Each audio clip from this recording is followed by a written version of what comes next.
અને હવે અહીંયા આપણા જસવંતસિંહ મોબાઈલ પડ્યો પાછળ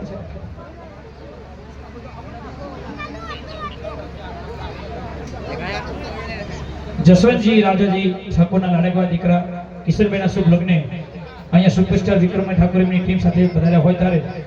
ઠાકોર પરિવાર તરફથી અહીંયા સુપરસ્ટાર વિક્રમભાઈ ઠાકોરથી લડાઈ એમના ભાઈ જીવરાજભાઈ ઠાકોર અમરજી ઠાકોર શરણભાઈ ઠાકોર હનુમાન ઠાકોર સૌ કલાકાર